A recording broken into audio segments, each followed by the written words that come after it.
Vous m'entendez? Oui, oui, oui, Et oui. moi, Vous Ok, pouvez. d'accord.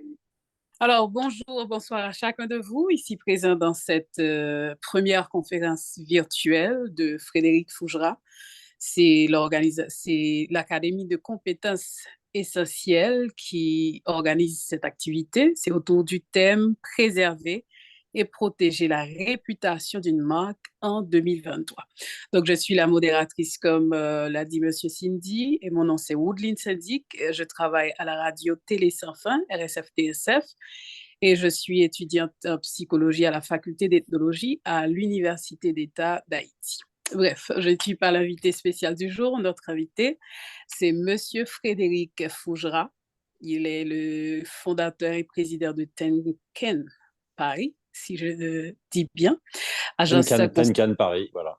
Tenkan, voilà. Tenkan Paris. OK, agence conseil en communication de crise, image et réputation de personnalités sensibles.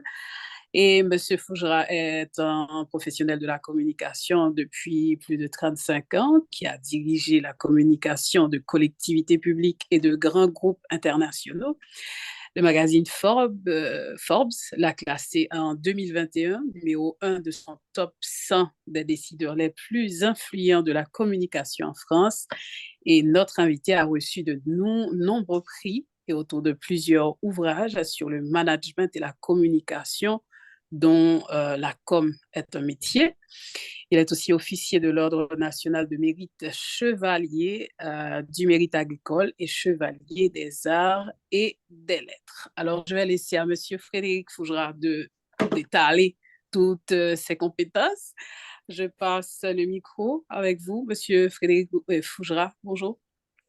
Oui, bonjour Ouline, très heureux d'être avec vous, très heureux de pouvoir échanger avec vous. Merci pour cette invitation qui m'honore. Je voudrais déjà commencer par vous dire que me trouvant à Paris, j'ai un petit décalage horaire avec vous. Donc vous, c'est le matin, nous, chez nous, c'est déjà le milieu de l'après-midi.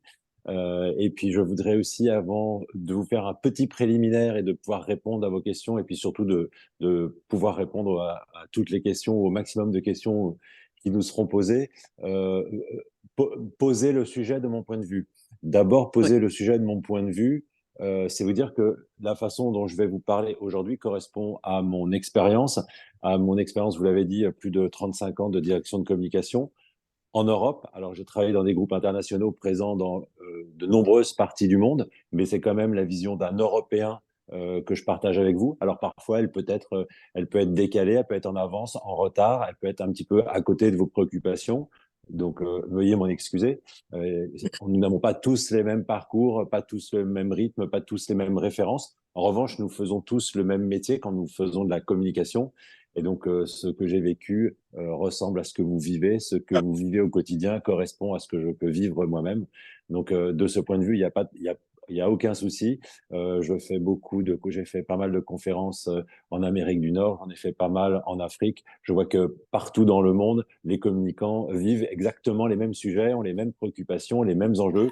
Pas toujours exactement au même moment ou de la même façon, mais vraiment notre métier est toujours le même, quels que soient les secteurs d'activité et quelle que soit la zone géographique dans laquelle nous travaillons, et qu'on travaille auprès d'institutions publiques ou auprès d'organisations privées, il y a toujours énormément de ressemblances et c'est toujours le même métier. Ce que je tenais à vous dire aussi juste en introduction, c'est que la thématique telle qu'elle a été présentée me paraît très intéressante avec les deux verbes utilisés, c'est-à-dire préserver et protéger la réputation d'une marque. Pourquoi je vous dis cela? Parce qu'il y a 35 ans, quand j'ai commencé à travailler dans la communication, c'était avant tout promouvoir et valoriser. Et aujourd'hui, effectivement, les temps ont bien changé. Et promouvoir et valoriser, c'est toujours une partie des compétences et des enjeux de la communication, mais de plus en plus, et de façon de plus en plus importante, aujourd'hui, la communication, c'est aussi préserver et protéger. Et c'est en cela que je trouvais extrêmement intéressant la question de la réputation d'une marque puisse être abordée autour de ces deux verbes. Et si vous me le permettez aussi, je voudrais revenir sur ce que je considère être les 5 grandes compétences d'un communicant généraliste pour nous amener dans le cœur de notre sujet.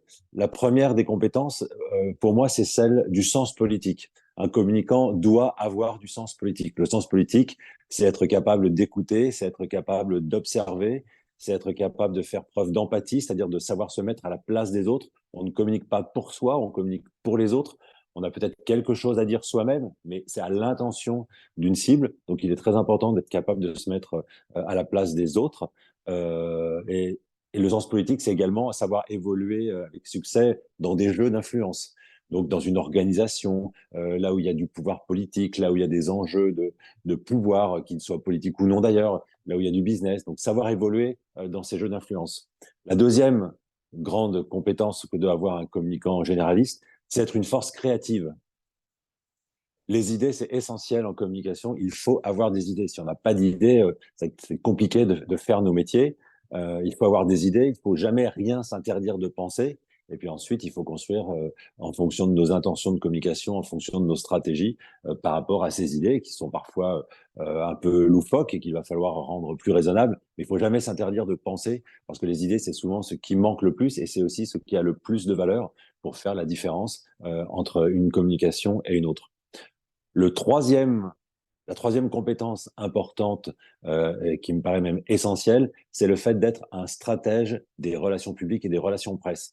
Oui, aujourd'hui, ça va être mon point suivant, le digital et notamment les réseaux sociaux jouent un rôle extrêmement important, extrêmement puissant dans la communication et il faut faire avec les réseaux sociaux, il faut faire avec ces nouveaux médias. Mais il ne faut pas négliger les médias traditionnels, la presse, la radio, la télévision, qui restent des médias de masse et qu'on ne peut pas négliger ou mettre de côté dans une stratégie de communication. Donc c'est toujours important de le rappeler. Je ne connais pas, je sais que ça ne fonctionne pas exactement de la même façon dans tous les pays sur toute la planète. Je sais qu'en Europe, nous aurions très facilement une tendance à dire que la télé ou la radio, ce n'est plus très important et qu'il faut tout miser sur les réseaux sociaux. Ce serait une erreur. Il ne faut pas tout miser sur les réseaux sociaux. La cinquième compétence, c'est d'être un digital natif, de penser digital natif. Alors pour certains qui ont 25 ou 30 ans, ce sont des digital natifs, donc c'est facile pour eux. Pour des gens plus seniors comme moi, c'est pas toujours évident, et c'est pourtant une obligation de notre époque. Il nous faut être des digital natifs et penser digital natif, parce qu'aujourd'hui tout est digital, même s'il n'y a pas que le digital. Donc c'est exactement l'inverse de ce que je disais. Enfin, c'est pas l'inverse, mais c'est la contrephase de ce que je disais précédemment. Tout est digital, mais il n'y a pas que du digital et il faut donc aussi penser communication traditionnelle. Et la cinquième grande compétence pour un communicant généraliste, et c'est ce qui nous amène sur notre sujet, c'est qu'il faut maîtriser l'intelligence de la marque. C'est une vraie compétence en communication. La marque et l'intelligence de la marque, c'est absolument essentiel parce que une marque, ça peut désigner à la fois, enfin, soit une organisation, une entreprise comme une institution, ça peut désigner un produit, ça peut désigner un service, ça peut désigner une personne. Donc, la marque, c'est une référence, c'est une histoire, c'est un discours, ce sont des images associées. Et notre travail de communicant, c'est de valoriser, de mettre de la cohérence, de donner du sens et de promouvoir cette marque, qu'elle soit une personne morale ou une personne physique, un service ou un produit. Voilà. Notre nouveau rôle aussi, et c'est ce qui me permet de conclure cette introduction, et c'est donc pas seulement de valoriser et promouvoir une marque, mais c'est aussi de la préserver et de la protéger contre les attaques, contre les critiques, contre les défaillances, contre les rumeurs, contre les crises, contre tout ce qui va venir porter atteinte à notre image, à notre réputation, à la valeur, aux actifs de l'entreprise, qui va venir porter atteinte à ses salariés, à ses dirigeants, à ses actionnaires, à ses clients, à ses prestataires. Peu importe, les crises sont très nombreuses. Il y a beaucoup de situations où la marque est en risque et où le communicant doit venir travailler et la protéger. Voilà la petite introduction que je souhaitais partager avec vous avant de rentrer dans le débat et dans le jeu des questions et des réponses. Voilà, et merci à Monsieur Frédéric Fougerat pour cette présentation, cette courte présentation. Et maintenant, on fait place à des questions. Moi, j'ai une question au tout début. Alors, il faut rappeler que vous avez parlé de promotion et valorisation de la marque. Mais maintenant, il n'y a pas que promotion et valorisation, il y a maintenant préservation et protection Donc, pourquoi on doit protéger et préserver, puisque on avait promotion et valorisation. Pourquoi préserver et protéger la réputation en 2023? Eh bien, en 2023 et depuis quelques années, les temps ont changé, la technologie a changé, et ce qui rend tout le monde communicant, ce qui donne la parole à tout le monde, et ce qui fait que chacun, avec un téléphone portable ou un ordinateur, devient son propre média et un propre vecteur de communication. Donc avant, la communication, elle était descendante et un peu à sens unique. C'est-à-dire qu'une entreprise ou une organisation souhaitait délivrer un message, elle délivrait ce message, elle utilisait certains canaux, on arrivait plus ou moins à toucher nos cibles et le travail était fait. Mais aujourd'hui, les cibles ont la même capacité de communication que le communicant pour répondre, pour interagir, donc pour donner un avis, pour être des prescripteurs. Et dans ce cas-là, c'est formidable parce qu'ils vont contribuer à la promotion ou à la valorisation de l'image, de la marque, ou alors être des détracteurs, pardon, et là venir affecter, endommager, dégrader l'image de la marque. Et il va donc falloir être en mesure de répondre. Alors d'abord, peut-être d'avoir anticipé ces détracteurs ou les actions de ces détracteurs, peut-être avoir anticipé les discours ou les discours négatifs ou les critiques qu'ils vont pouvoir formuler, y répondre parce qu'on y est préparé, ou alors y répondre de façon plus spontanée parce qu'on n'y est pas préparé. Mais en tout cas, on ne va pas pouvoir laisser la marque être attaquée. Et donc, il faut être préparé à ça. C'est tout ce travail que d'ailleurs je place dans la question de la communication de crise, puisque à partir du moment où on est en situation à risque, je considère que nous sommes en crise. Peut-être que la crise n'existe pas publiquement, mais en tout cas, elle existe au niveau de la marque qui doit en permanence anticiper, se préparer, se former à répondre aux crises et à parer à toute attaque de sa marque. Est-ce que j'ai répondu à votre question? Eh bien, oui, Sinon, n'hésitez pas à me demander des précisions ou à me reprendre. Je suis là pour ça. il y a d'autres questions. Et maintenant, quelle stratégie qu'on peut utiliser pour préserver ou protéger? Il y a quelqu'un qui peut poser une question? Je n'ai pas entendu la fin de la question. Alors, C'était quelle stratégie? Et ensuite, je n'ai pas eu la donner- fin. je vais vous donner le temps de poser des questions, vous, les participants. Mais maintenant, je vais poser une deuxième question à Monsieur Frédéric Fougera. Quelle stratégie qu'on peut utiliser pour préserver ou protéger notre marque? Alors, en fait, il n'y a pas une stratégie. Ok. Il y a une méthode, mais il n'y a pas une stratégie, puisque la stratégie, en fait, va dépendre des parties prenantes, du sujet, de la crise, du contexte, des circonstances. Donc la stratégie va s'étudier et se réfléchir au regard de toutes ces données. La stratégie, ça va être éventuellement de prendre la parole parce qu'il faut communiquer. La stratégie, ça va être éventuellement de se taire parce qu'il faut mieux, il est préférable de laisser passer la crise plutôt que de venir l'alimenter en apportant des réponses et en venant soi-même contribuer au bruit médiatique. Donc la stratégie, elle est unique pour chaque crise, pour chaque situation. En revanche, la méthode est toujours la même.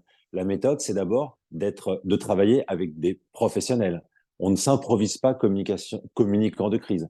Donc, on doit avoir dans son entreprise des communicants professionnels qui connaissent la crise, qui ont cette expérience de la crise, ou alors aller chercher un prestataire, un conseil qui peut vous accompagner. Le travail, c'est ensuite celui de la préparation. Ce n'est pas le jour où la crise arrive qu'il faut se poser la question de qui prend la parole, est-ce qu'on sait parler devant un micro, comment on contacte des journalistes, est-ce qu'on connaît des journalistes, est-ce qu'on connaît des syndicalistes ou des influenceurs qui vont venir nous aider, nous soutenir. Non, tout ce travail de préparation doit être fait avant. Dans l'entreprise ou dans une organisation publique, il y a plein de porte-paroles possibles différents. Il y a des gens qui représentent, qui incarnent l'organisation. Il y a des gens qui sont des experts sur un domaine particulier. Donc, en fonction de l'organisation dans laquelle on travaille, il va falloir préparer soit ces experts, soit ces dirigeants, peut-être les deux, à la prise de parole en cas de situation de crise. Une prise de parole en cas de situation de crise, c'est un exercice particulier, c'est un exercice spécifique. On ne prend pas la parole comme on répond à une interview classique. Le journaliste vient légitimement avec des questions, mais ce n'est plus notre belle éducation et notre politesse qui doit nous guider pour répondre aimablement à ces questions. Non, nous, on vient avec une stratégie de communication et on vient pour passer des messages. Donc, il faut répondre aux journalistes avec les messages qu'on a à faire passer. Chacun est dans son rôle. Le journaliste est dans son rôle pour poser des questions. Le communicant est dans son rôle pour passer les messages. Il doit être préparé à cet exercice. Il doit être entraîné. Il doit savoir le faire. Sinon, naturellement, c'est le journaliste qui mènera la danse et le communicant, en fait, ou la personne qui sera chargée de communiquer, perdra la maîtrise de sa communication parce qu'il se laissera guider uniquement par l'interview.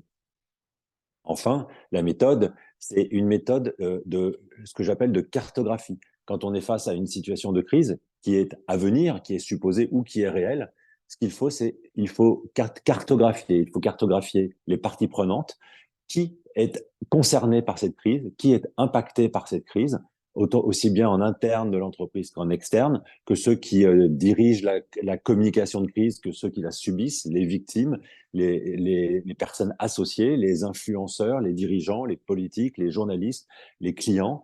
Et puis de l'autre côté, et donc tout ce travail-là est fait pour avoir une bonne identification de toutes ces parties prenantes, aussi cartographier quels sont leurs besoins et leurs attentes, et préparer les éléments de langage pour chacune de ces cibles des éléments de langage qui peuvent être extrêmement différents. Et l'autre chose à cartographier, c'est la réalité de la situation et de la crise. Quelle est la réalité de la crise? Est-ce qu'il y a des responsabilités? Est-ce qu'il n'y a pas de responsabilité? Est-ce qu'il y a des enseignements à tirer de la crise? Est-ce qu'il y a des erreurs qui ont été commises et qu'il faut reconnaître? Est-ce qu'il y a des victimes qui sont affectées et dont il faut se charger? Donc il faut cartographier d'un côté les parties prenantes, les personnes, et de l'autre côté les sujets pour savoir répondre aux deux et pouvoir organiser sa stratégie de communication. Et une stratégie de communication de crise, ce n'est pas répondre ou parler de toute urgence à son public à travers les médias ou à travers d'autres vecteurs de communication. C'est certes être réactif, il faut être réactif, notamment à notre époque où il n'est plus question d'attendre, on est dans une époque d'immédiateté. Je fais encore référence aux réseaux sociaux ou aux chaînes d'information continue qui vous délivrent l'information de façon permanente. Donc, on ne peut plus attendre, mais ça veut pas, la réactivité ne veut pas dire de la précipitation. On peut commencer par communiquer en reconnaissant la crise, en considérant qu'il y a une crise, en expliquant qui pilote cette crise avant de commencer à délivrer des éléments d'information, des éléments de langage sur lesquels il va falloir prendre un petit peu plus de temps pour travailler. Donc, même si on n'a rien à dire, on va quand même prendre la parole pour éventuellement dire qu'on n'a rien à dire ou qu'on va le dire plus tard. Donc, se taire, faire l'autruche, faire comme s'il ne se passait rien, ça n'a jamais permis de résoudre une crise ni de limiter le bruit médiatique.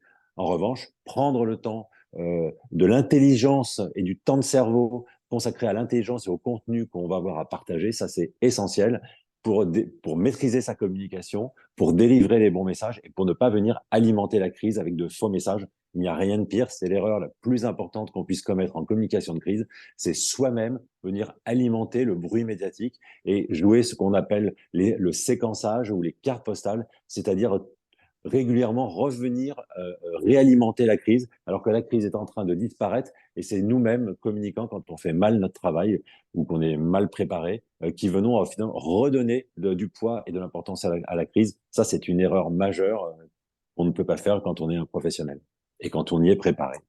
Ça ne s'invente pas, on n'est pas né avec ces connaissances, on doit être préparé. C'est l'expérience et la préparation qui permet d'être un bon communicant de crise. C'est inné pour personne. Ce n'est notamment pas inné pour un dirigeant qui va s'imaginer parfois en situation de crise, être le maître à bord et tout maîtriser. Non, personne ne maîtrise tout, notamment en communication de crise en tout cas, s'il ne l'a pas appris et s'il n'a pas été préparé, formé ou s'il n'a pas l'expérience de la crise. Je suis bavard, hein. Voilà, ne va pas du tout. Alors, merci beaucoup. Je rappelle aux autres participants qui sont à peine venus que nous sommes avec Monsieur Frédéric Fougera et qui nous présente un sujet sur préserver et protéger la réputation d'une marque en 2023. Alors, on a déjà parlé de beaucoup de choses pour vous qui êtes à peine venus. Donc, maintenant, il y avait une question de Sterling. Je ne sais pas si Sterling est satisfaite parce que Stéphane, est-ce qu'elle est satisfaite? Parce qu'elle elle a répondu OK.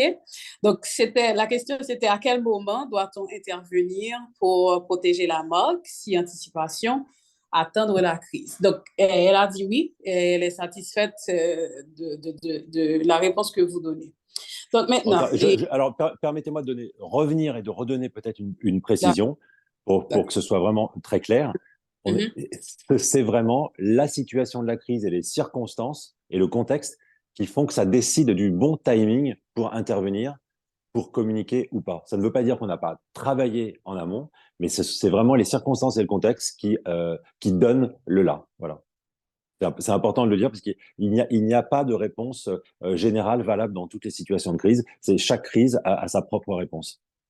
Et chaque communicant de crise connaît son sujet, connaît sa crise, connaît son environnement, connaît son contexte et aussi est capable de décider si une crise qui interviendrait en fin de journée, est-ce qu'il est préférable, si on a des choses à dire, de communiquer le soir même? Est-ce qu'il est préférable d'attendre le lendemain matin? Est-ce qu'il faut le faire en pleine nuit? Est-ce qu'on a envie que sa communication soit finalement discrète pour qu'elle existe sans qu'elle ait eu trop de bruit, trop de résonance? Est-ce qu'on veut qu'elle ait le maximum de résonance? Dans ce cas, on va bien sûr choisir le meilleur moment pour obtenir cet effet. Donc voilà, chaque crise, chaque contexte est différent, spécifique, et il faut en tenir compte. Ça fait partie, ce travail d'appréciation et de discernement fait partie du travail et des compétences du communicant de crise. D'accord, merci, Monsieur Fougera. Donc, en attendant, je demande aux participants d'écrire dans le chat les questions à poser. Donc, c'est plus facile. Je vais lire les questions pour Monsieur Fougera et pour ne pas perdre de temps. Donc, une autre question. Vous avez parlé d'une personne ou d'un nom comme Marc. Donc, et en 2023, est-ce qu'il y a plus d'enjeux pour préserver une marque ou c'est plus difficile à protéger en 2023? Alors, il y avait deux questions. Il y avait la question de la personne morale ou de la personne physique. Okay. Je vous donne un exemple très simple. Est-ce que le nom Barack Obama n'est pas une marque en lui-même? Le président des États-Unis, c'est une fonction, mais c'est une fonction qui est occupée par un certain nombre de personnes qui sont élues, qui abandonnent leur mandat ou qui se font battre aux élections. Donc le président des États-Unis, c'est une fonction. La Maison Blanche, c'est une marque. Mais après, il y a les occupants et les personnes qui incarnent ce mandat. J'ai pris l'exemple de Barack Obama, mais parce que c'est une des personnalités mondiales les plus connues. Voilà. Quand il était président des États-Unis, ben, il y avait plusieurs marques à la présidence des États-Unis. Il y avait la Maison Blanche d'un côté et il y avait la personne de Barack Obama de l'autre.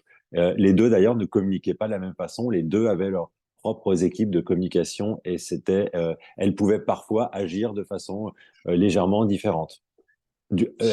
J'ai oublié la deuxième question, pardon. Pouvez-vous me la répéter? Est-ce que c'est plus difficile à protéger? Est-ce que c'est plus difficile de protéger sa marque en 2023? Alors, j'y ai partiellement répondu tout à l'heure. J'y ai partiellement répondu tout à l'heure, mais il est vrai qu'en disant que maintenant tout le monde avait un pouvoir de communication, et ce qui était quelque part une complexité pour le communicant, ce n'est plus juste le producteur d'un contenu descendant, mais que l'information peut remonter. En même temps, il faut admettre que le communicant a aussi beaucoup plus de moyens de toucher ses cibles, de toucher la population. Donc, est-ce que c'est plus difficile? En tout cas, alors, est-ce que c'est plus difficile? J'ai envie de dire non. Est-ce que c'est plus de travail? J'ai envie de dire oui. Et ça va être plus difficile si le communicant est faible, et ça va être beaucoup plus facile si le communicant est fort. Et quand je dis faible ou fort, je ne mets pas là une appréciation de valeur personnelle, parce que notre métier est très difficile. Il est très difficile en cas de situation de crise, et on peut être très fort et très bon et avoir une faible communication de crise un jour parce que la situation va être particulièrement difficile ou parce que vous allez avoir en face de vous des détracteurs qui sont particulièrement remontés, organisés et qui peuvent eux aussi, pardon, être de très bons communicants. Donc c'est oui et non en réalité, puisque les capacités de chacun à communiquer sont beaucoup plus importantes. Donc c'est aussi vrai pour le communicant. La différence avec il y a quelques années, c'était que le communicant était seul à pouvoir communiquer et que maintenant tout le monde peut communiquer. OK. Est-ce qu'il y a quelqu'un, un participant, une participante qui veut réagir, qui veut poser une question, une suggestion? Vous êtes là? Est-ce qu'il y a quelqu'un? je n'ai pas encore abordé tous les sujets. Il y a peut-être des précisions, peut-être attendez-vous des précisions sur des propos que j'ai pu tenir aussi. Oui, oui, ça c'est sûr. OK, ben, je continue avec mes questions. Maintenant, on est à l'ère de la technologie. Et quel impact sur la marque? Est-ce que ça a des conséquences comme si néfastes ou est-ce que ça peut aider la marque à avancer ou je ne sais pas. Vous pouvez... Alors, la technologie, c'est quelque part ce à quoi je me réfère depuis tout à l'heure. C'est du fait de ces technologies, ce sont ces technologies qui permettent aujourd'hui de davantage communiquer et de donner beaucoup plus de moyens pour communiquer. Ça veut dire aussi beaucoup plus d'engagement, beaucoup plus de budget à accorder à la communication, car ces technologies, il faut les faire fonctionner, il faut les administrer, il faut du monde, il faut des personnes pour lire une pige de crise qui vient des réseaux sociaux ou qui vient de la presse. Il faut du monde pour réfléchir à une stratégie. Il faut du monde, il faut des ressources, des compétences pour écrire des répliques, pour écrire des éléments de langage, pour écrire des stratégies de communication.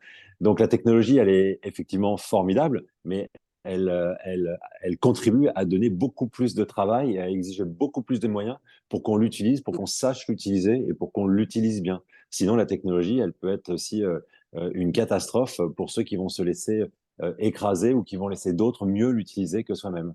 Donc, c'est une chance, mais c'est aussi une charge et une responsabilité. OK. Et surtout, la technologie, elle évolue tout le temps. On l'a vu ces dernières années. La technologie évolue très vite. Rien que le monde des plateformes, du web et encore une fois des réseaux sociaux évolue très vite. Les algorithmes changent régulièrement. Donc, c'est-à-dire qu'il faut être à la page, il faut être à jour en permanence, il faut être en veille sur ce qui fonctionne, sur ce qui ne fonctionne pas. Pourquoi vos messages vont tout d'un coup apparaître à la tête d'un fil? Pourquoi ils ne vont pas apparaître pourquoi telle plateforme permet avec ses algorithmes de vous donner la parole très facilement, pourquoi une autre ne va pas forcément vous la donner, pourquoi une plateforme va donner la parole à tout le monde, enfin, va transmettre et partager votre message à tout le monde, alors qu'une autre va sélectionner vos interlocuteurs, peut-être uniquement ceux qui vous sont favorables et qui vous suivent, ce qui vous empêche de communiquer auprès de vos détracteurs ou des gens neutres ou qui sont plutôt négatifs vis-à-vis de votre marque. Donc il y a un travail d'intelligence au-delà de la communication éditoriale, il y a un travail d'intelligence important qui est imposé par la technologie. C'est la donnée aujourd'hui, donc on n'a pas le choix. On ne peut pas faire comme si ça n'existait pas. On est dans un monde globalisé. Cette technologie, elle est mondiale, elle est partagée par tous. On ne peut pas l'ignorer, on ne peut pas l'évacuer, on ne peut pas la mettre de côté. On est obligé de faire avec et de s'investir et de s'engager pour savoir l'utiliser au mieux. D'accord. Sur cette même lancée, il y a une question. Parlant de crise, quelle méthode utiliser pour protéger la marque contre un buzz? Alors, un buzz, sachant Un que buzz. c'est courant dans ce moment digitalisé. C'est Yves Terson-Léon qui a posé cette question. Vous avez saisi? Je n'ai pas eu le milieu de la question, donc je ne sais pas si ça a Alors, été spécifié. Donc, j'ai comment utiliser la parlant de communication de crise. quelle méthode utiliser pour protéger la marque contre un buzz, sachant que c'est monnaie courante dans ce moment digitalisé. Alors, la question est en fait très large. Parce que Oui, comment protéger la marque en cas de buzz? En fait, il faut d'abord savoir identifier ou décrire ce qu'est le buzz. Est-ce que le buzz, c'est une défaillance, une faiblesse, une erreur de l'entreprise? Dans cette hypothèse, on sait qu'on a commis une défaillance ou une erreur, on sait qu'on a un produit défectueux, on sait qu'on a un dirigeant qui a eu une parole malheureuse et qui va susciter du bruit médiatique. Et dans ce cas-là, il y a un travail immédiat de préparation qui peut être fait pour essayer de venir contrebalancer le bruit négatif qui va être fait.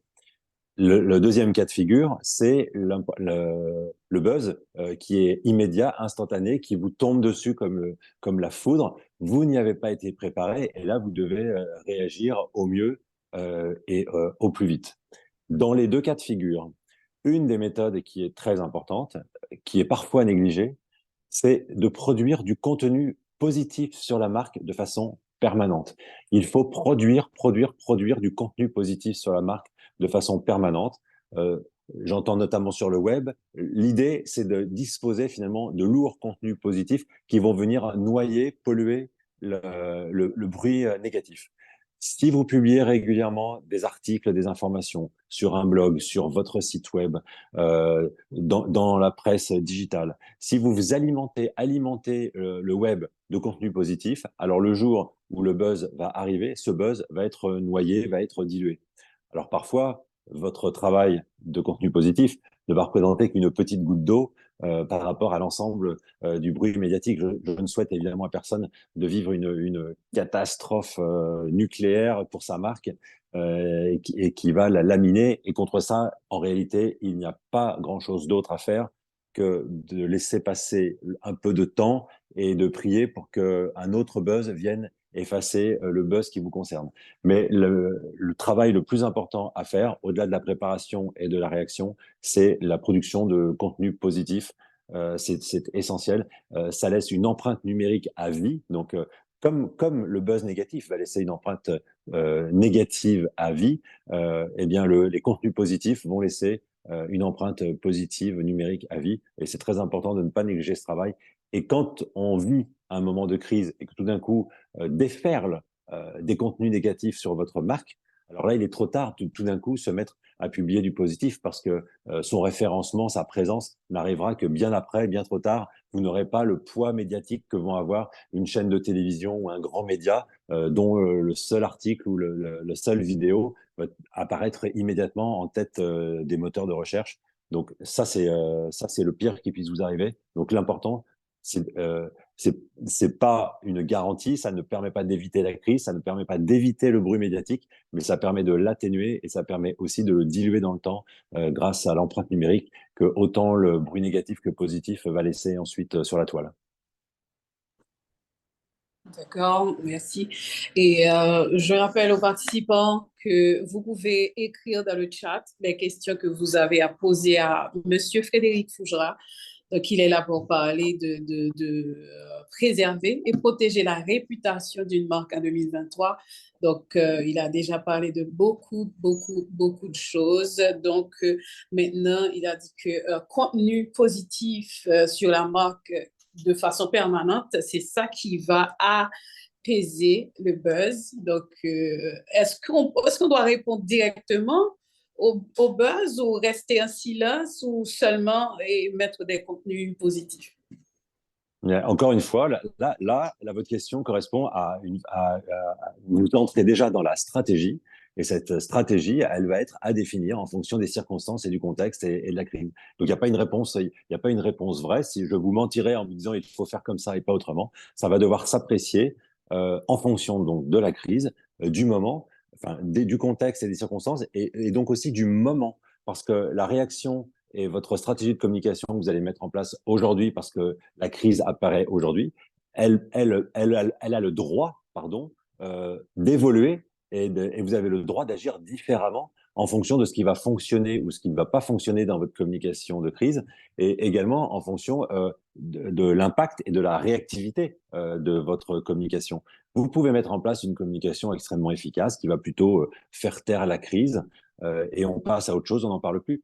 Votre communication, pour des raisons qui tiennent à vous ou pas, peut ne pas être du tout positive ou efficace. Et il va falloir corriger votre communication, corriger votre façon de faire, changer peut-être de porte-parole, faire évoluer votre discours, changer votre temps de communication, changer vos cibles pour essayer de faire évoluer votre communication dans le sens que vous souhaitez, c'est-à-dire plutôt à l'apaiser, l'atténuer, jusqu'à faire disparaître le bruit médiatique autour de votre marque. D'accord. Il y a une autre question de Stéphane Collange. Collange. C'est comment gérer la crise en interne avec le personnel, le tenir informé et lui donner les éléments de réponse. Est-ce qu'on doit le tenir informé ou est-ce qu'on doit donner des réponses avec le personnel, avec ses membres? Alors, c'est une question particulièrement intéressante parce qu'en communication de crise, on a souvent tendance à oublier l'interne. Alors, il y a deux situations de crise. Il y a une situation de crise qui va être extérieure. Il ne faut pas pour autant oublier d'associer, d'informer l'interne. Et puis, il y a la crise qui peut être interne. Dans tous les cas de figure, on ne peut pas laisser de côté les collaborateurs, les salariés de l'entreprise. Ce sont des parties prenantes, ce sont des communicants. Ils peuvent autant être des détracteurs que des promoteurs de l'entreprise. Donc, il faut les tenir informés. Il faut leur dire la situation. Il faut avoir un discours responsable et authentique. Un collaborateur, c'est en cas de crise extérieure, on pourra revenir sur la crise intérieure. En cas de crise extérieure, un collaborateur, ça va être le premier à défendre son entreprise. Même si ce n'est pas un fan absolu de son entreprise, c'est comme la famille, l'entreprise. Quand on attaque votre famille, même si c'est un cousin ou une cousine que vous n'aimez pas beaucoup, quand on attaque votre famille, votre réflexe, c'est de venir défendre votre famille. C'est exactement ce que fait un collaborateur. C'est avant tout un promoteur. Mais si le collaborateur, on ne le tient pas informé, si le collaborateur, il apprend que l'entreprise est en difficulté, s'il l'apprend par la presse, s'il l'apprend par la rumeur, alors peut-il devenir un détracteur? Peut-être peut-il se désolidariser de l'entreprise. Et ça, c'est ce qu'il y a de pire, puisque un collaborateur, c'est un formidable ambassadeur. Si un ambassadeur devient un détracteur, je pense que on est très mal en communication et on ne maîtrise plus sa communication. Pour revenir sur la communication, s'il y a une crise interne, en principe, on a vu venir la crise. Et il y a rarement des crises internes qui apparaissent ou qui surgissent sans qu'on sache pourquoi. C'est parce qu'il y a un sujet de transformation qui inquiète les gens. C'est parce qu'il y a des revendications qui n'ont pas été écoutées, entendues ou traitées. C'est parce qu'il y a des conditions de travail qui ne sont pas satisfaisantes. C'est parce qu'il y a un manager toxique qui fait beaucoup de mal dans ses équipes ou au-delà de ses équipes et dont tout le monde a plus ou moins entendu parler. Donc quand il y a des crises, quand une crise est interne, généralement on a dû pouvoir s'y préparer. On ne doit pas avoir fait l'autruche. Donc on a davantage travaillé cette crise et c'est une facilité supplémentaire pour pouvoir parler aux collaborateurs, pour au moins accepter la situation de crise, reconnaître qu'il y a une crise, peut-être simplement expliquer qu'on travaille ou qu'on réfléchit à la solution de la crise si on n'a pas encore les réponses, mais certainement pas nier, certainement pas faire l'autruche, certainement pas essayer de faire en sorte que les collaborateurs ne soient pas informés de cette crise. Vous savez, quand un dirigeant prend une décision avant qu'elle s'applique à tous les échelons de l'entreprise, avant qu'elle arrive à l'information aux oreilles de tous les échelons de l'entreprise, parfois c'est long et c'est difficile. Quand il s'agit d'une crise, quand il s'agit d'une difficulté, l'information passe beaucoup, beaucoup plus vite et tout le monde est très vite informé. Donc, c'est une grave erreur quand on ne tient pas compte et quand on ne respecte pas l'interne dans le cadre d'une communication de crise. Donc, il faut toujours respecter l'interne, il faut toujours informer l'interne. Et notamment quand on va prendre une prise de position extérieure, il est important de l'avoir partagée avec l'interne en priorité. Alors, il y a une chose, une disposition légale qui empêche de le faire, c'est que pour les sociétés qui sont cotées en bourse, qui ont un devoir de transparence, alors il faut le faire de façon instantanée, en interne et en externe, parce que l'interne, on ne peut pas, partager une information en écartant le public, mais il y a ce devoir d'obligation de transparence, mais au minimum, il faut le faire de façon instantanée pour que les collaborateurs ne puissent pas reprocher à un moment ou à un autre à l'entreprise de ne pas les avoir informés, donc quelque part de ne pas les avoir considérés. C'est une question très intéressante parce que vraiment, on oublie souvent l'interne. Et je vois un message de remerciement de Stéphane. Donc, je suis ravi que ma réponse ait pu correspondre à ses attentes. Ouais, c'est ça. Stéphane dit merci. Donc, nous continuons avec la séance de questions. En tant que personne physique, comme on a parlé au tout début, est-ce qu'on peut tout publier dans le but de rester connecté avec son public? Quelle image est postée? Quelle image qu'on doit publier?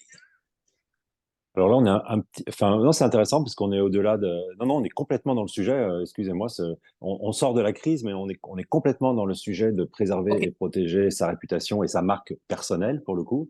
Et là, encore une fois, je vais avoir une réponse, alors peut-être insatisfaisante pour certains, mais il n'y a pas de réponse type. D'abord, quand on est une personne, de qui parlons-nous? Est-ce que nous parlons d'un homme ou d'une femme politique? Est-ce que nous parlons d'un artiste? Est-ce qu'on parle d'un ou d'une responsable politique? Donc déjà, il y a des personnes qui vont avoir des situations, des enjeux, des missions, des intérêts différents. Je pense que, encore une fois, tout est dans le discernement. Tout est dans le discernement et tout est aussi dans l'approche des médias qu'on utilise. Si on est un responsable politique, si on est un dirigeant d'entreprise, est-ce qu'on a besoin de montrer que le week-end on fait des gaufres chez soi sur Instagram ou est-ce qu'on a besoin de montrer qu'on fait telle activité sportive? Peut-être, peut-être. Parce que peut-être, est-ce qu'on a une image extrêmement rigide, extrêmement sérieuse, rigoureuse, mais qui peut aussi avoir une perception négative. Et peut-être faut-il se montrer plus humain, plus authentique et quelque part dévoiler des situations plus personnelles. C'est une hypothèse, c'est une possibilité. Ce n'est pas vrai pour tout le monde. Ce qui n'est pas vrai non plus, c'est que le faire doit être fait de façon authentique. Si c'est extrêmement travaillé, si c'est extrêmement calculé, ça va être mal perçu. Et si c'est mal perçu, c'est donc une mauvaise communication. Donc l'important, c'est de rester authentique, c'est de rester dans le cadre de son intention de communication. Est-ce que je dois uniquement, est-ce que mon seul public, si je suis dirigeant d'entreprise, c'est les marchés financiers, c'est les banques, ce sont mes clients.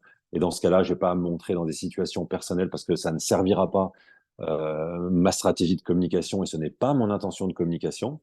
Si je dois attirer, si j'ai envie que ma réputation soit plus positive, si je cherche à travailler une image plus proche des gens, plus à l'écoute, plus humaine. Parce que parfois les médias coupent votre image et vous rendent beaucoup plus froid, beaucoup plus inaccessible. Alors peut-être vous pouvez avoir intérêt à avoir une communication plus personnelle. C'est quelque chose qui doit se réfléchir.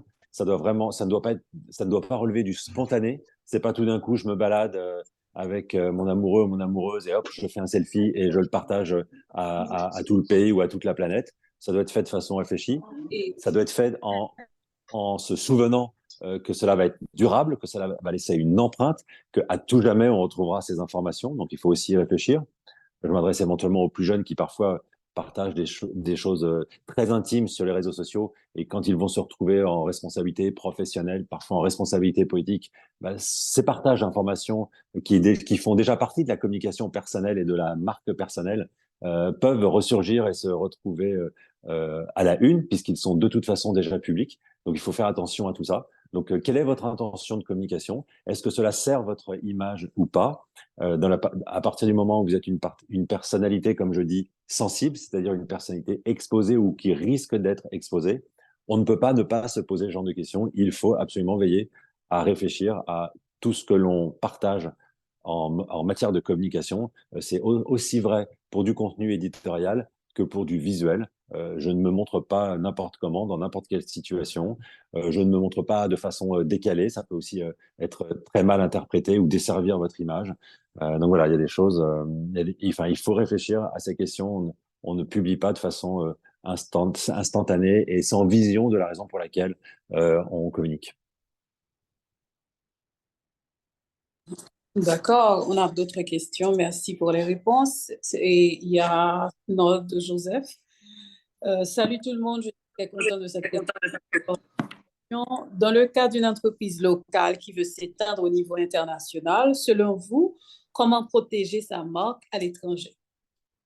Autrement dit, est-ce qu'il y a des procédures administratives à suivre pour y arriver dans le cas où ce serait, quelles seront ces procédures? Ça, alors, c'est la question que je lis. Donc là, je comprends qu'on parle de protection juridique de la marque, puisque la question de la protection de l'image et de la communication, finalement, reste la même. C'est les mêmes techniques, c'est la même façon de l'appréhender. Là, je pense qu'on parle de protection juridique. Donc effectivement, en fonction des pays, en fonction des zones géographiques, il y a des façons, des moyens juridiques de protéger sa marque. Souvent, quand on veut travailler à l'international, mieux vaut faire appel à un cabinet d'avocats spécialisés ou un cabinet de juristes spécialisés parce que les démarches peuvent être un peu compliquées et doivent vraiment être vérifiées et validées par des juristes. Mais voilà, il y a des dépôts de marques et des réglementations locales, géographiques. Au niveau de l'Europe, c'est une seule et même réglementation, mais c'est quand même plusieurs démarches qui doivent être faites pour protéger juridiquement une marque. Voilà, la réglementation n'est pas unique, elle est vraiment différente suivant les pays et les zones du monde. Donc, il faut vraiment bien réfléchir aux pays dans lesquels on veut s'implanter ou on veut se faire connaître. D'abord, vérifier si notre marque locale n'existe pas déjà dans ces pays, ce qui empêcherait de pouvoir l'utiliser dans ces pays, et les déposer et la protéger. Est-ce que notre marque locale a du sens aussi dans les pays dans lesquels on veut évoluer? C'est une question que parfois on oublie de se poser, mais qui est importante. Est-ce que notre marque locale n'est éventuellement pas synonyme de quelque chose de ridicule ou d'une insulte? dans un autre pays ou dans une autre culture. C'est aussi des informations importantes à vérifier parce il y a de nombreux exemples de marques locales qui sont devenues mondiales qui ridiculisent le produit ou la marque ou l'entreprise du fait d'un décalage culturel ou de compréhension. Donc il y a beaucoup de questions à se poser, mais là c'est vraiment une question de protection juridique et donc à étudier en fonction des zones géographiques on veut euh, se, sur lesquelles on veut se développer. Ok. Une autre question est de Yves Terson. Donc, parlant de crise, est-ce que les mêmes éléments de réponse s'adaptent aussi bien pour une entreprise, alors une personne morale qu'une personne physique? Absolument, absolument. C'est vraiment la même façon d'aborder. C'est vraiment la même façon d'aborder les choses. Souvent, une personne morale, de toute façon, est à côté de ça incarnée par une personne physique ou un collège de personnes physiques. Et une personne physique, souvent, est elle-même porteuse de l'image d'une organisation. Un élu va être le porteur de l'image de sa collectivité. Un dirigeant ou une dirigeante vont être les porteurs de l'image de leur entreprise. À l'inverse, une entreprise qui va être mise en défaut, à côté, vous avez très vite à côté son dirigeant ou sa dirigeante qui sont présents et donc les images peuvent être pour l'un comme pour l'autre affectées. Et la façon de travailler, de préparer est exactement la même. D'un côté, il y a une sensibilité peut-être plus humaine, de l'autre, une sensibilité peut-être plus business. Mais c'est vraiment pour moi, c'est vraiment la même approche et le même travail. Une question de Charlotte Denis. Avez-vous un cas d'usage ou un exemple de gestion de crise réussie d'une marque où on peut en tirer des bonnes pratiques? Alors, ça ne manque pas. Ça ne manque pas, mais évidemment, quand on me demande comme ça, je vais pas forcément. Ah, une marque en tête. Oui. Euh, il y en a tellement et tous les jours que. Laissez-moi réfléchir. Posez-moi une autre question. Je vais réfléchir et je reviendrai sur cette question. N'oubliez pas de me la reposer le temps que j'y réfléchisse, s'il vous Eh plaît. bien, et vous pouvez, chers participants, poser des questions à travers le chat. Donc, vous avez avec vous, J'ai monsieur. Oui? j'ai un exemple, un excellent exemple Bon. avec une marque mondiale donc qui peut parler à tout le monde sur un problème spécifiquement français, mais sur une Mhm. marque mondialement connue. Je vais prendre l'exemple de McDonald's. McDonald's, à une époque, a été. Alors, vous savez que la France, c'est le pays de la gastronomie. En tout cas, c'est l'image collective de la marque France Mhm. qui nous fait demeurer sur ce fantasme, aussi cette réalité de la gastronomie. Bien que je peux vous assurer que tous les jours, les Français ne font pas des repas gastronomiques loin de là. Et la marque McDonald's, très implantée en France depuis très longtemps, à une époque, a été extrêmement attaquée comme étant le symbole de la malbouffe et le symbole des mauvais produits, de la faible qualité et de tout ce qu'il ne faut pas consommer en France, certainement lié à un certain nombre de lobbies, peu importe. Euh, McDonald's a vraiment à une époque une image extrêmement négative en France. Et leur façon de gérer cette crise et donc cette image de marque a été extrêmement intelligente, puisque McDonald's s'est associé et a valorisé en fait l'ensemble de ses partenariats avec l'agriculture française. Donc les éleveurs de bovins pour la viande hachée de leurs burgers, l'agriculture pour les pommes de terre et pour leurs frites. Et McDonald's est vraiment devenu quelque part le partenaire de l'agriculture. Et quand McDonald's était en France, il y a un salon, chaque année, il y a un immense salon de l'agriculture où la France entière vient exposer ses animaux, son travail, son agriculture locale, ses produits, son matériel. C'est un des plus gros salons qui existe en France. Il y a quelques années, l'image McDonald's ne pouvait pas franchir le pas de ce salon parce qu'ils auraient été insultés, hués, peut-être tabassé, je ne sais pas jusqu'où aurait pu aller la violence. Aujourd'hui, c'est la marque la bienvenue dans ce salon parce que c'est la marque qui a valorisé l'agriculture française. Donc voilà un exemple. Donc c'est pas une crise violente et immédiate, Enfin, en tout cas, ce n'est pas une crise du moment, c'est une crise qui a été latente et qui s'est installée petit à petit. Et c'est un travail de moyenne haleine qui a permis de modifier totalement l'image de McDonald's sur ce sujet. Il y a eu d'autres axes de communication de leur part, notamment sur le fait que c'était une entreprise qui donnait beaucoup de travail aux jeunes et qui permettait aux jeunes d'évoluer, de progresser, d'avoir des responsabilités. Donc tout ça a contribué aussi au rétablissement de leur bonne image, mais le travail fait avec l'agriculture et finalement la qualité des produits agricoles qui étaient utilisés donc grâce à leurs fournisseurs pour produire leurs repas a vraiment contribué à changer leur image, puisque si un détracteur voulait attaquer McDonald's, en fait, finalement, il attaquait l'agriculture française et ça se retournait contre le détracteur. Voilà un exemple, par exemple. D'accord. Est-ce que vous êtes satisfait et Snold, Joseph? Non, c'est pas Snold, c'est C'était Charlotte. Charlotte qui a Charlotte. répondu qu'elle était Est-ce que vous très êtes contente et satisfait? très intéressante. Donc, on J'ai vu sa continue. réponse. Et il nous reste peu de temps. Oui, vous avez quelque chose à dire? Non, je vous écoute, je vous écoute. Hello? Je vous Oui, écoute. oui. Ok, Charlotte a répondu très intéressant, merci beaucoup, d'accord. Et puis, on parle de marque, mais on ne parle pas de contre-marque. Et si on fait face à une contre-marque, qu'est-ce qu'on fait? Alors, on entend bien par contre-marque une marque qui vous copie et qui, du coup, peut nuire à votre image Eh, vous par son m'entendez? position. Vous, vous m'entendez? Allô? Allô? Oui, Oui, je vous entends très bien.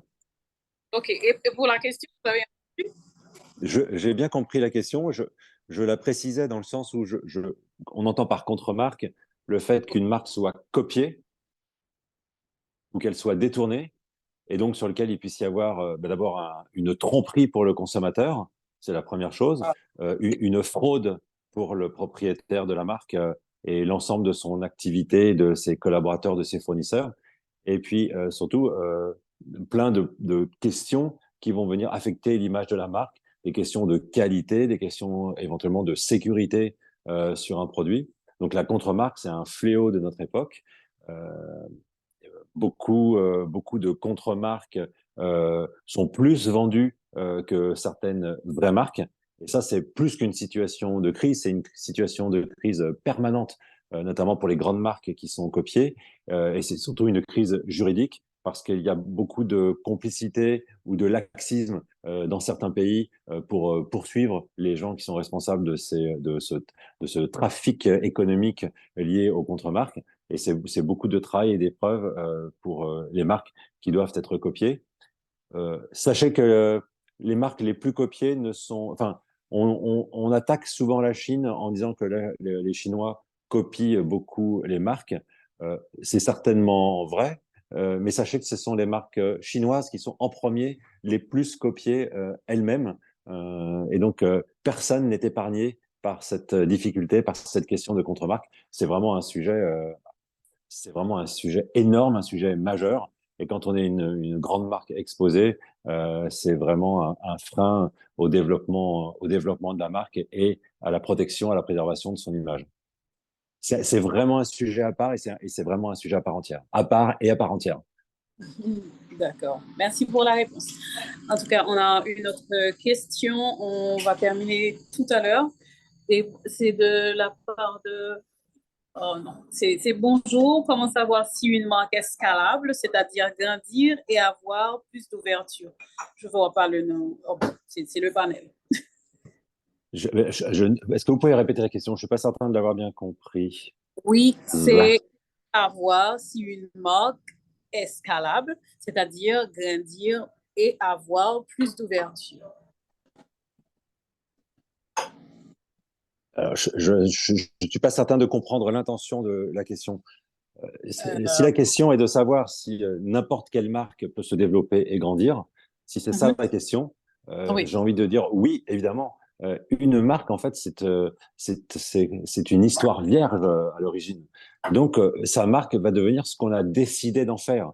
Alors, aussi ce que le marché les marchés vont décider d'en faire? Est-ce que suite à sa promotion, à sa communication, est-ce que les gens vont y adhérer? Est-ce que les gens vont la soutenir? Est-ce que les gens vont la faire exploser? Mais il n'y a aucun frein au développement d'une marque. Les seuls freins qu'on puisse avoir, c'est ceux qu'on va se donner soi-même. Si on est extrêmement ambitieux pour sa marque, si on a une bonne marque et que derrière, il y a un bon produit, qu'il y a un bon service, si on sait le vendre, si on sait faire du service après-vente, s'il y a la qualité, s'il y a la promotion, s'il y a la qualité de distribution aussi. Parfois, il y a des magnifiques marques, mais leur réseau de distribution ne suit pas. Enfin, si tout est travaillé, la marque peut se développer sans limite. C'est à chacun de décider ce qu'il veut faire de sa marque. J'espère que c'était la question à la question qu'on me posait. Sinon, j'ai pas bien compris la question. Bon, et je vais demander, bon, c'était panel, je ne vais pas le nom exactement. Donc, s'il a bien compris, donc, il peut nous faire savoir. Donc, il Ou, est ou à si- ou sinon, qu'il me précise la question, oui, si la oui, personne veut bien me préciser la question. dans un autre sens, bien sûr. Ok, nous sommes arrivés presque à la fin. Je ne sais pas si vous avez quelque chose à ajouter que vous n'avez pas encore dit sur le sujet. Alors, le sujet est vaste, alors on pourrait en parler très longtemps. Moi, ce que je veux vous dire, c'est que n'hésitez pas, celles et ceux qui sont en ligne et qui n'ont pas pu poser leurs questions ou qui vont avoir une question qui leur vient à l'esprit un peu plus tard, n'hésitez pas à me les poser soit sur Twitter, @FredFougera, ou sur LinkedIn, Frédéric Fougera. N'hésitez pas à me poser vos questions, je me ferai un plaisir de vous répondre personnellement et directement. D'accord. Et il y a une autre question. Bon, je pense que vous avez déjà répondu à cette question, mais cette personne n'était pas encore là peut-être. C'est Peut-être? Mike Daniel Plaisimont. Alors la question c'est, est-ce que selon vous, une marque est plus en danger qu'avant? En 2023, est-ce qu'une marque est plus en danger qu'avant? Alors, on a effectivement déjà évoqué cette question, mais j'y reviens rapidement. Est-ce qu'une marque est plus en danger qu'avant? Je ne suis pas certain. Ce qui est certain, c'est qu'une marque aujourd'hui est beaucoup plus exposée et elle est beaucoup plus exposée par la fréquence, par l'intensité de l'exposition, puisque à partir du moment où votre marque est mise en cause sur le web, elle est exposée mondialement, alors qu'avant, peut-être n'était-elle que dans le cadre d'une conversation locale, d'une réunion locale, d'un journal local, d'une télé nationale. Donc aujourd'hui, dans ce sens, la marque est beaucoup plus exposée et donc, quelque part, elle est beaucoup plus en risque. Mais comme on l'a expliqué tout à l'heure, le pendant de ce risque, c'est le fait que aussi le communicant et la marque ont beaucoup plus de moyens simples, faciles, à faible coût pour communiquer et se promouvoir. Donc maintenant, après, c'est un jeu de compétences entre les promoteurs et les détracteurs, entre la promotion et la valorisation de la marque et la nécessité de la préserver et de la protéger.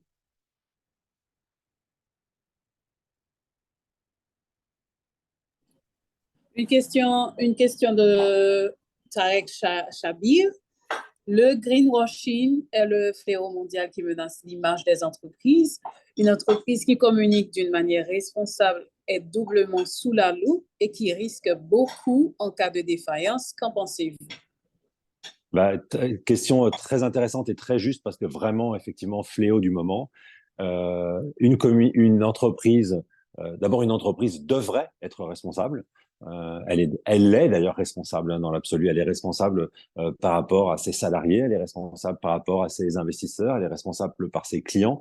Maintenant, elle doit aussi se montrer responsable vis-à-vis de l'environnement, pas plus seulement que de l'humain, mais aussi de l'environnement.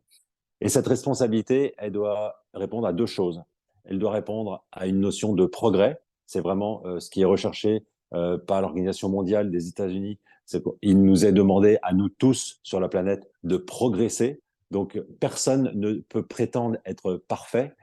Personne ne peut prétendre être arrivé aux pratiques les plus respectueuses. En revanche, chacun doit s'engager et montrer qu'il progresse. C'est ça qui est mesuré, c'est ça qui est contrôlé. Et quand on s'engage à progresser, on va être moins facilement critiquable que si on a la prétention d'être arrivé à un niveau. Et ce niveau, il sera souvent facile de démontrer que finalement on n'y est pas ou qu'on n'y est plus, qu'on ne l'a jamais atteint ou qu'on est déjà redescendu. Ça, c'est la première chose. Et la seconde chose, en fait, c'est l'honnêteté, l'authenticité, la transparence. Si on se prétend être responsable, mais que cela ne relève que du discours et pas de la réalité, alors on est très facilement attaquable. Et là, on pose vraiment une question sur l'image de marque et on met en risque sa marque. Maintenant, si on a un discours responsable, éventuellement raisonnable, peut-être qu'on n'est pas capable de tout faire, on n'est peut-être pas capable de tout faire tout de suite maintenant, mais si pas à pas on progresse, si on affirme nos intentions de progrès avec honnêteté, et non pas pour faire de l'image ou de la communication, mais par sincérité, alors on va pouvoir communiquer sur cette honnêteté et cette sincérité, et on sera difficilement critiquable parce qu'on sera dans une position d'humilité. Voilà. Authenticité, humilité et progrès. Je pense que par rapport au développement responsable et la communication responsable, c'est les trois mots qui doivent guider la communication et aussi l'action de l'entreprise. D'accord. Rapidement, deux autres questions. Je vais les lire en même temps. Bonjour, comment protéger ma marque par rapport à la contrefaçon? C'est la question de Eberson Edmé. Il y a Charline qui demande, y a-t-il des lois qui protègent les marques? Peut-on porter plainte si on a copié sa marque? Donc, on a déjà répondu brièvement à ces. Enfin, je vais revenir sur la réponse à ces deux questions auxquelles j'ai répondu tout à l'heure. Oui, dans la majorité des pays, une marque se protège juridiquement, mais il y a des réglementations locales qui sont différentes d'un pays à l'autre, d'une zone géographique à l'autre. Donc, oui, ça se protège juridiquement. Je ne peux pas vous affirmer que ça se fait dans tous les pays, parce que je ne connais pas la réglementation de tous les pays. Je sais que c'est très protégé en Europe, c'est très protégé en Asie, c'est très protégé en Amérique du Nord. Mais voilà, et là, il faut, pour se faire ce travail, se rapprocher de juristes qui ont cette spécificité de la propriété intellectuelle et industrielle et qui peuvent vous accompagner sur la protection des marques. Mais oui, les marques se protègent dans énormément de pays. Et oui, il est possible d'attaquer une contrefaçon ou une marque qui soit vous copierait tout simplement, soit qui aurait inventé une marque qui aurait tendance à simplement créer de la confusion chez le consommateur. La seule confusion, il suffit pas, si vous vous appelez Coca-Cola, il n'y a pas que Coca-Cola, un faux Coca-Cola, il n'y a pas que ce faux Coca-Cola qui peut être attaqué. Si vous vous appelez Coca-Cola, vous serez attaqué de la même façon, ou Caca-Coco, peut-être que vous serez attaqué de la même façon par Coca-Cola, parce qu'il y aura estimation qu'il y a une recherche de confusion. Il y a le nom et il y a aussi la représentation figurative, pardon, j'en perds mes mots. C'est-à-dire, est-ce que visuellement, vous cherchez aussi à tromper le consommateur avec l'image que vous donnez de votre marque, ou est-ce que, au contraire, vous cherchez bien à vous différencier? Donc, c'est le nom en rédactionnel et le nom en illustration, le logo de la marque. Ce sont les deux choses les deux points qui se déposent, qui se protègent et sur lesquels aussi on peut être attaqué ou attaqué si on est soi-même copié. Bon, je crois que les participants et les participantes sont satisfaits et satisfaites. Donc, on doit mettre fin à cette conférence virtuelle de M. Frédéric Fougera et donc qui nous a parlé de vraiment, vraiment beaucoup de choses et on a beau appris. Donc, moi, j'ai pu noter que sur ce sujet, vous avez parlé de compétences que nous devons avoir pour préserver et protéger la réputation de notre marque en 2023. Donc, l'une des compétences, c'est la créativité, avoir des idées. On doit avoir la stratégie des relations publiques, digital natif, maîtriser l'intelligence de la marque, peut-être une personne physique ou morale. Donc, et travailler dur pour conserver sa marque. Donc, c'est ce que je peux noter de vraiment cette grande conférence virtuelle et d'aujourd'hui. Merci, M. Frédéric Soujean. Merci, Woodine. Merci à toutes et à tous pour votre écoute et votre attention et vos questions. Et je reste à votre disposition pour répondre à d'autres questions si c'est nécessaire. À bientôt sur les réseaux. À bientôt. Cindy, vous avez quelque chose à dire? Vous êtes là? Bon, c'est parti. Donc,